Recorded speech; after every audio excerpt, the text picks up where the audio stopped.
দুশ্মন, ইসলামের দুশ্মনরা নাড়াচাড়া দিয়ে উঠেছে।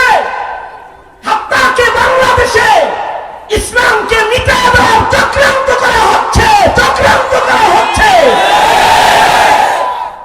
সুতরাং সোচ্চার হও যুব সমাজ। 17 কোটি মুসলমানের মাটিতে যদি নবীর ইজ্জতের হিফাজত না হয়, যদি নাস্তিক মুরতাদরা রমরমা জীবন কাটায়, তাহলে এই মুসলমানই লালন করে আল্লাহর কাছে কি হিসাব দিবা? কি হিসাব দিবা আল্লাহর কাছে? আজকে দিনের কথায় বাধা এসে গেছে, মাহফিলে বাধা। আলেম ওলামা লিস্টেড হয়ে গেছে যে এই এই আলেমরা কথা বলতে পারবে না, থানায় লিস্টি চলে গেছে।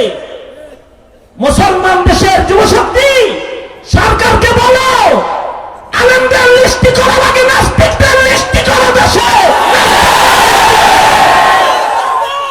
কারণ এই দেশ মুসলমানের দেশ, এই দেশে ইসলামের কথা চলবেই, দিনের আওয়াজ তো হবেই, আল্লাহর নামের স্লোগান তো হবেই, নাস্তিক কাদিয়ানি ব্লগারদের বিরুদ্ধে তো আওয়াজ তুলবেই।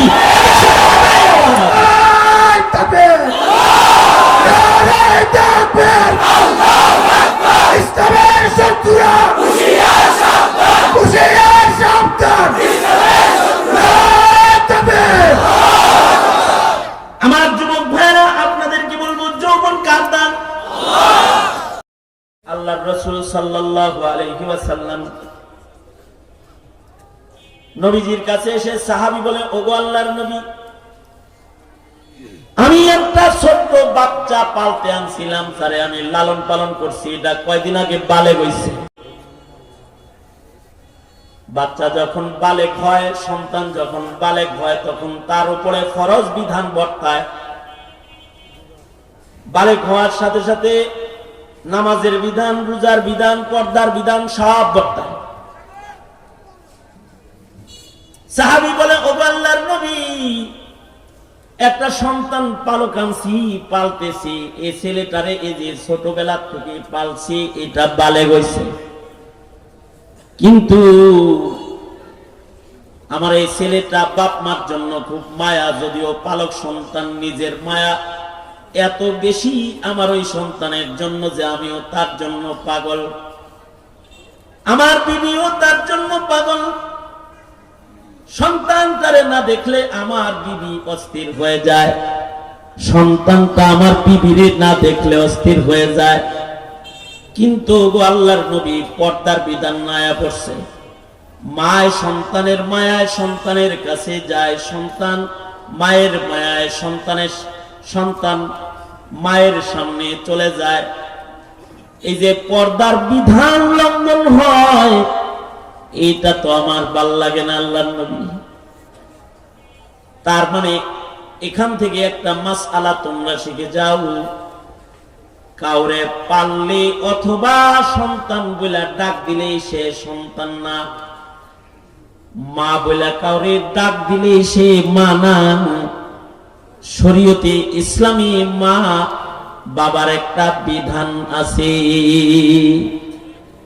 ডাকলেই মা হয় না, ডাকলেই বাপ হয় না, ছেলে ডাকলেই ছেলে হয় না। বানান না ছেলে, বানান না ছেলে, কি ছেলে বানান না ছেলে, বানান না ছেলে। পীর মা, পীর মা মা না, উকিল মা, কয়টা আমার উকিল মা, উকিল মা মা না। দেখা করো হারাম, ঠিক বললেও ঠিক, না বললেও ঠিক, ঠিক আসতে কাউকে উকিল মা কি না?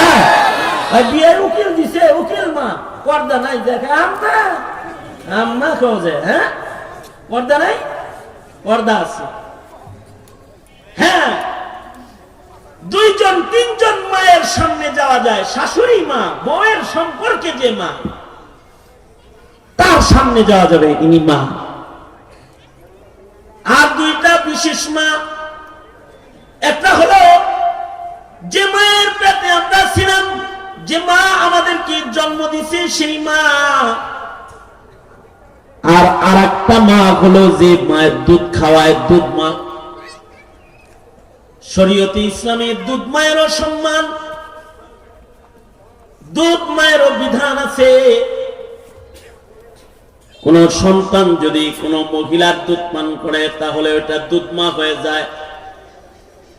দুধ মায়ের সাথে সন্তানের পর্দা নাই, এমনকি দুধ বোনের সাথেও সন্তানের পর্দা নাই। তার যে মায়ের দুধ যে পান করেছে ওই মায়ের পেটের যত সন্তান আছে তারাও তার ভাই বোন হয়ে গেছে।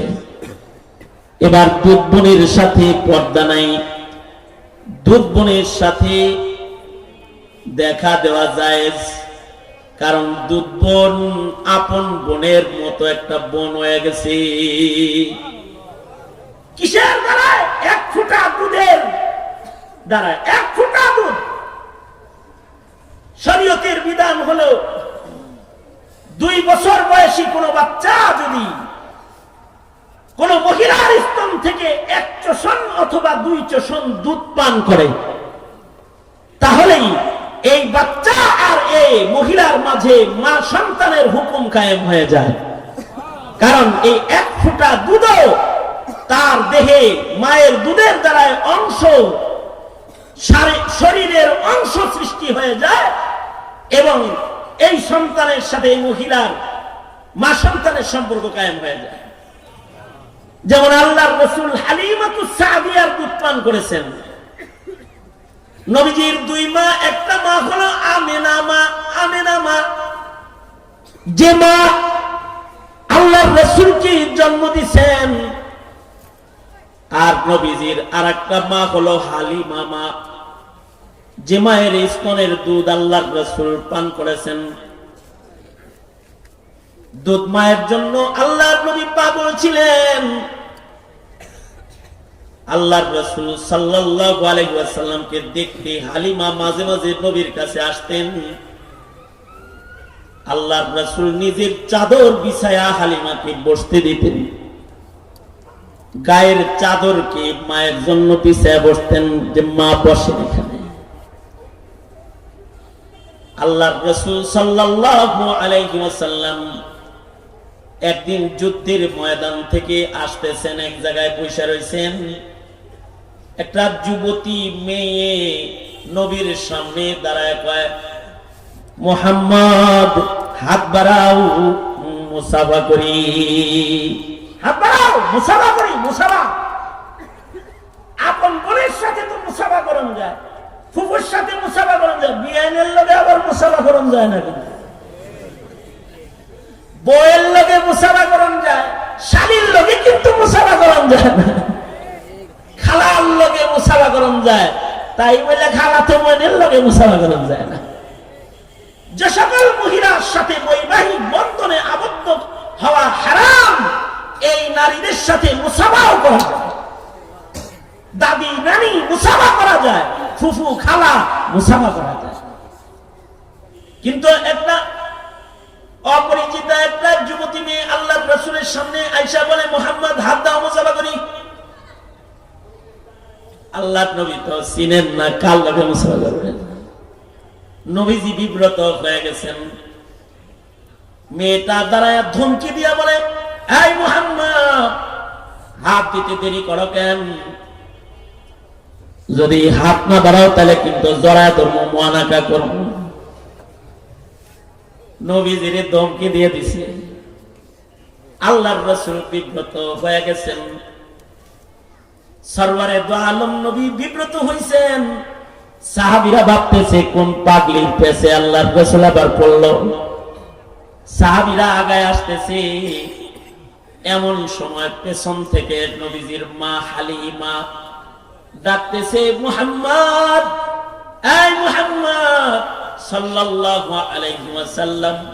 নবীজির নাম ধরে ডেকে আল্লাহর রাসূল বলতেছে, মুহাম্মদ ভয় নাই, হাত বাড়ায় দে, পর কেউ না, উখতুকা সীমা, এটা আমার মেয়ে তোর দুধ বোন সীমা। সুবহানাল্লাহ। হাত বাড়াও, মুসাফা কর। হাবিবে কিবরিয়া আল্লাহর নবী সাথে সাথে হাত বাড়ায় মুসাফা করছে। এই যে মুসাফা করলো, এই যে মহিলার সাথে বিধানহীন বিধান। কারণ কি? দুধ, স্তনের দুধ পান করেছে। কিন্তু এই দুধ রেজাতের বিধান হলো বাচ্চা বয়সে খাইতে হইব। 5 বছরের বাচ্চারা দুধ খাওয়ালে আমরা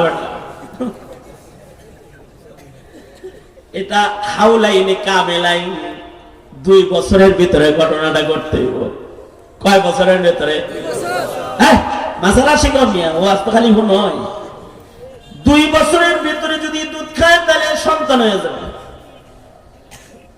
কিন্তু আল্লাহর রাসূল সাল্লাল্লাহু আলাইহি ওয়াসাল্লামের কাছে সাহাবী এসে বলে, ওগো সরকার, বাচ্চা একটা পালছি, 14 বছর বয়স হয়ে গেছে, বালে হয়ে গেছে। এখন যে আমার বিবির সামনে আসে আমার তো কষ্ট লাগে গো আল্লাহর নবী, কি করি? আল্লাহর রাসূল বলে, অসুবিধা নাই, ব্যবস্থা করতেছি। তুমি তোমার বিবির স্তন থেকে একটু দুধ দহন করে কাপে করে তোমার এই পালক সন্তানকে খাওয়ায়া দাও। আল্লাহকে বলে দিব রেজাই সন্তান হিসেবে যেন কবুল করে লয়। আল্লাহু আকবার বলেন। বয়স কিন্তু 13-14 বছর, কিন্তু তাকেও কাপে করে দুধ খাওয়ায়া দিছি। আল্লাহর রাসূলের বিশেষ সুপারিশে 14 বছরের সন্তানকেও আল্লাহ তাআলা দুধ সন্তান হিসেবে কবুল করে নিয়েছে।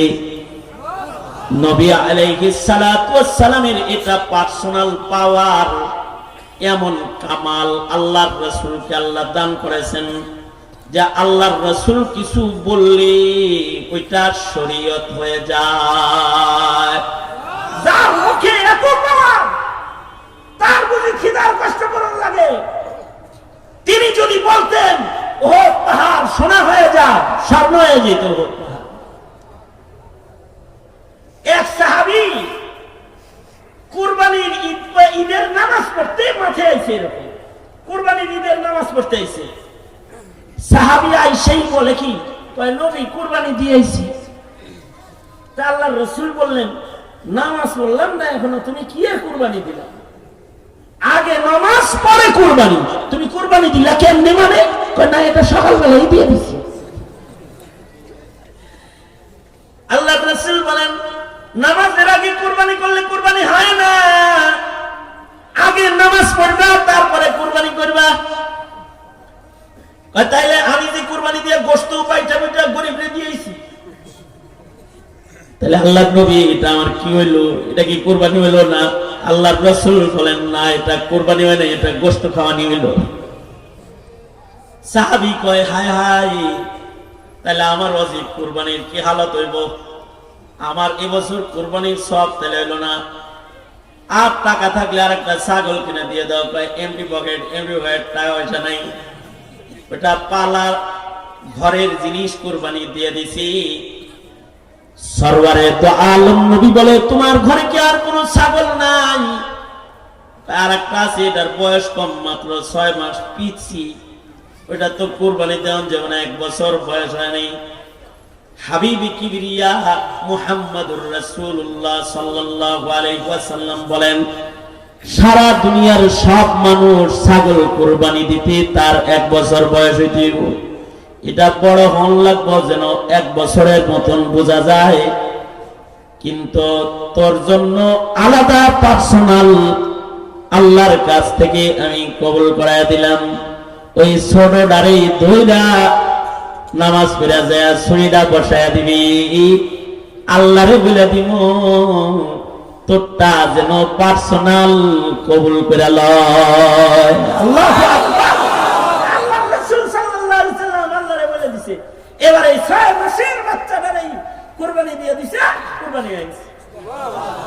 এই মুহাম্মদুর রাসূলুল্লাহ সাল্লাল্লাহু আলাইহি ওয়াসাল্লামের উম্মত তোরা, এই শানওয়ালা নবী, এই নবী এইরকম শান যে মুখে কিছু বললে সেটা পুরা করার জিম্মা কে লয়? আল্লাহ। আওয়াজ করে বলো, আল্লাহ তাআলা জিম্মাদারি নেয়। সেই নবী মাসের পর মাস না খাওয়া,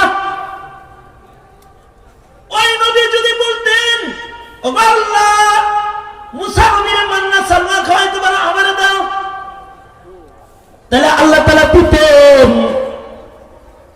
কিন্তু আল্লাহর রাসূল সাল্লাল্লাহু আলাইহি ওয়াসাল্লাম কিয়ামত পর্যন্ত দরিদ্র উম্মতকে সবর শিক্ষা দিতেছেন। ক্ষুধার যন্ত্রণা পেটে নিয়ে আল্লাহর রাসূল ঘরে আছেন। হাদিস শরীফে আছে আল্লাহর রাসূল খিদার জ্বালা আর সহ্য করতে পারতেছেন না। আল্লাহর রাসূল ঘর থেকে দৌড়ে বাইরে বের হয়ে গেছেন। বাইরে বের হয়ে চিন্তা করতেছেন কই গেলে একটু খানা পাবো। হাদিসে আছে আল্লাহর রাসূল এক আনসারী সাহাবীর খেজুরের বাগানে প্রবেশ করেছে। সাহাবী তো রাসূল পায়া যেন চাঁদ পাইছে। খেজুর গাছের ছায়ার নিচে বিছানা করে আল্লাহর নবীকে বসাইছে। তাড়াতাড়ি দৌড়ায়া খেজুর গাছ থেকে খেজুর আইনা দস্তর লাগায়া আল্লাহর নবীর সামনে খেজুর গুলোকে পেশ করেছে। আল্লাহর রাসূল সাল্লাল্লাহু আলাইহি ওয়াসাল্লাম খেজুর গুলো ক্ষুধার যন্ত্রণা তো অনেক, খেজুর গুলো নিজে খাচ্ছেন, নবীদের সাথে সাথে আরো যারা বাগানে ঢুকছে তাদেরকে আল্লাহর রাসূল খাওয়াইতেছেন। সরওয়ারে দু আলম নবী খেজুর খাওয়ার পরে যে ক্ষুধার যন্ত্রণা মিটে গেছে, আল্লাহর রাসূল বলে এই সাহাবীরা, এই যে খেজুর খাইলাম প্রত্যেকটা খেজুরের দানার হিসাব আল্লাহর কাছে দিতে হবে। এই যে খেজুর গাছের ছায়া আল্লাহর নিয়ামত ব্যবহার করে বসে রয়েছি, মনে করো না এই ছায়ার কোনো হিসাব নাই। আল্লাহ তাআলা আদালতে কিবরিয়াতে এই যে ছায়ার নিয়ামত ব্যবহার করেছি আল্লাহ পাকের, এইটারও হিসাব আল্লাহর আদালতে আল্লাহ নিবেন। ছায়ায় বৈশা কি জিকির করছো নাকি আকাম করছো, হিসাব না দিয়া এক কদম সামনে যাওয়া যাবে না। এরপরে আল্লাহর রাসূল বলে কি, এই বনি আদম, চারটা জিনিসের হিসাব না দিয়া এক চুল লড়তে পারবি না হাসরের মাঠে। দুনিয়ার কোন পরীক্ষকে পরীক্ষা নেওয়ার আগে প্রশ্নপত্র ফাঁস করে না। আল্লাহ তাআলা এমন পরীক্ষক যিনি বান্দার কাছে নিজের প্রশ্নপত্র ফাঁস করে দিচ্ছেন। কি কি প্রশ্ন করবেন আগেই ফাঁস করে দিচ্ছেন। এই চারটা প্রশ্ন তোমাদের করা হবে, এই চার প্রশ্নের উত্তর না দিতে পারলে এক কদম লড়তে দেওয়া হবে না। সাহাবীরা বলে কোন কোন প্রশ্ন? আল্লাহর রাসূল বলে এক নাম্বার প্রশ্ন করা হবে আন উমরিহি ফিমা আফনা, হায়াত সম্পর্কে জিজ্ঞাসা করা হবে। হায়াতের মূল্যবান সময় তুমি কোথায় কাটাইছো? হায়াতের মূল্যবান রাত্রি এটা কি টেলিভিশনের সামনে কাটাইছো, নাকি এটা সিনেমা হলে কাটাইছো, নাকি এটা ওয়াজ মাহফিলে কাটাইছো, এটা কি ফুটপাতে ঘুরতে ফিরতে কাটাইছো, নাকি নামাজে মসজিদে বারান্দায় কাটাইছো, এটা কি মদের আসরে কাটাইছো, নাকি জিকিরের আসরে কাটাইছো? তোমার মূল্যবান হায়াতের মূল্যবান সময় কি তুমি গুনার কাজে ব্যয় করেছো নাকি নেকির কাজে ব্যয় করেছো? হায়াতের প্রত্যেকটা সেকেন্ডের হিসাব না দিয়া বান্দাকে এক কদম লড়তে দেয়া হবে না। এবার যারা এখানে আসছেন, বয়স্কার কত হয়েছে হিসাব করেন যায় ভাই। 23 বছর বয়স, 17 বছর বয়স অথবা 40 বছর বয়স। হ্যাঁ, এই 40 বছরে ইবাদতে ছিলেন কয়দিন, গুনায় ছিলেন কয়দিন? হিসাব আপনার আগে হিসাব করেন, মুহাসাবা করেন। যদি হায়াতের মূল্যবান অংশ গুনায় কেটে থাকে তো তওবা করেন, তওবা করেন আল্লাহর কাছে। কারণ এর হিসাব না দিয়া এক কদম লড়তে দেওয়া হবে। দ্বিতীয় নাম্বার যে হিসাব নেওয়া হবে আন শাবাবিহি ফিমা আবলা, যৌবনটা কিভাবে কাটাইছেন?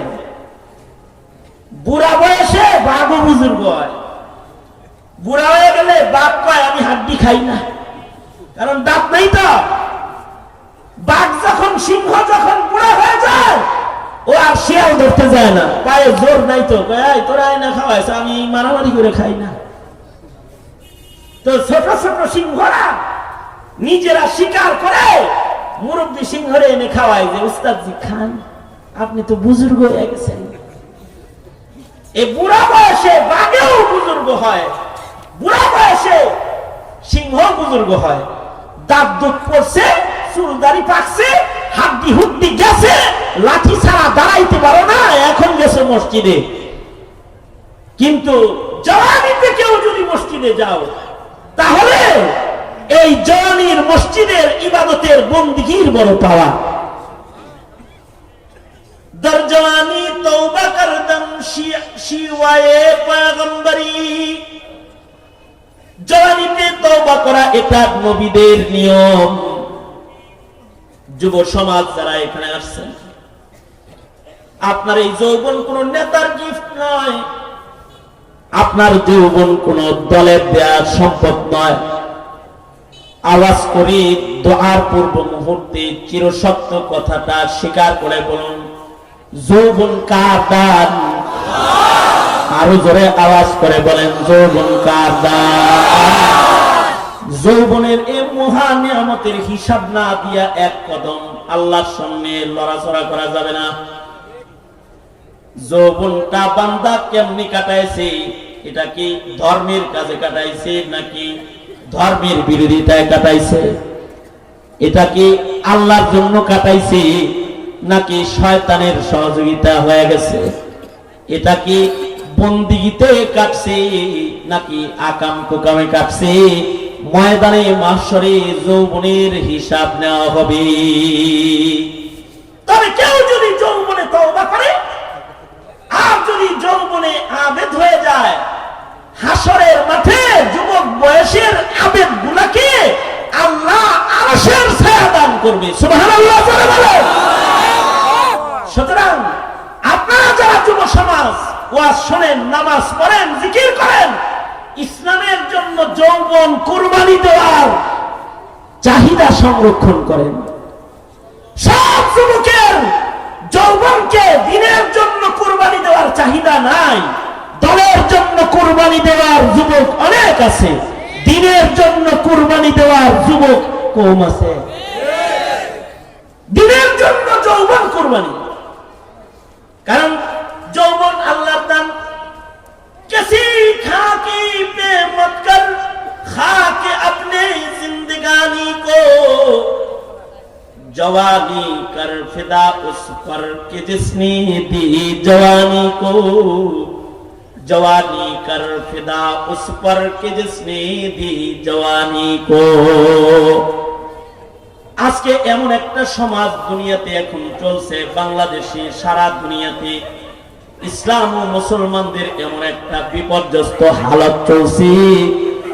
এই সময়ে যুব শক্তির যৌবন আল্লাহর জন্য খরচ করার দরকার পড়ে গেছে। চতুর্দিকে ইসলামের দুশমন, ইসলামের দুশমনরা নাড়াচাড়া দিয়ে উঠেছে। হাত্তাকে বাংলাদেশে ইসলামকে মিটাতে দেওয়ার চক্রান্ত করা হচ্ছে, চক্রান্ত করা হচ্ছে। সুতরাং সচ্চার হও যুব সমাজ। 17 কোটি মুসলমানের মাটিতে যদি নবীর ইজ্জতের হিফাজত না হয়, যদি নাস্তিক মুরতাদরা রমরমা জীবন কাটায়, তাহলে এই মুসলমানই লালন করে আল্লাহর কাছে কি হিসাব দিবা? কি হিসাব দিবা আল্লাহর কাছে? আজকে দিনের কথায় বাধা এসে গেছে, মাহফিলে বাধা। আলেম ওলামা লিস্টেড হয়ে গেছে যে এই এই আলেমরা কথা বলতে পারবে না, থানায় লিস্টি চলে গেছে। মুসলমান দেশের যুবশক্তি সরকারকে বলো, আলেমদের লিস্টি করা লাগে, নাস্তিকদের লিস্টি করা দেশে। এই দেশ মুসলমানের দেশ, এই দেশে ইসলামের কথা চলবেই, দিনের আওয়াজ তো হবেই, আল্লাহর নামের স্লোগান তো হবেই, নাস্তিক কাদিয়ানি ব্লগারদের বিরুদ্ধে তো আওয়াজ করবেই।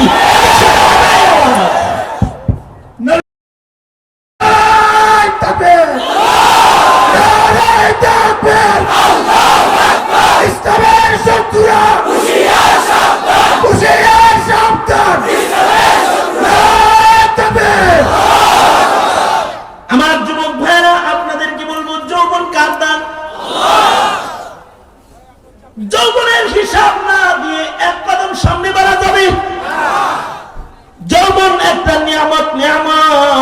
সময়টা চইলা গেলে আর ফেরত আসে না। যারা বুড়া হয়ে গেছে ওষুধ মুড়ি খায়া যুবক হওয়া যায় না। যৌবন আল্লাহ যদি নিয়ে যায় তাহলে ওটা হারায় যায়। এই হারানো ধন আর কখনো ফেরত আসে না। সঙ্গত কারণে যৌবনের এই নিয়ামত যারা আপনারা যুব শক্তি যারা পেয়েছেন, কত মানুষ যুবক হওয়ার আগে মরে যায়। কয়দিন আগে আমার কাছে এক লোক এসে বলতেছে, উস্তাদজি আমার দুই ছেলে খেলতে যায় এরা এমন অবস্থায় মারামারি করছে, আমার ছেলে আমার ছেলেরে মেরে ফেলেছে। আবার আমার ওই ছেলেটা নিজে আমার এক সন্তানকে মাইরা চিন্তায় পড়ে গেছে। নিজের হাতে আমি আমার নিজের বাইরে মারলাম, মা আব্বাকে কেমনে মুখ দেখাম। আমার ওই ছেলে আবার নিজে সুইসাইড করে মরে গেছে। মারামারি করতে যায় এমন জায়গায় ভাই ভাইকে আঘাত করেছে যে ভাই মরে গেছে। মা বাপের চেহারা কেমনি দেখাইবো এই দুঃখে ফাঁস লইয়া দড়ি দিয়া ভাই মরে গেছে।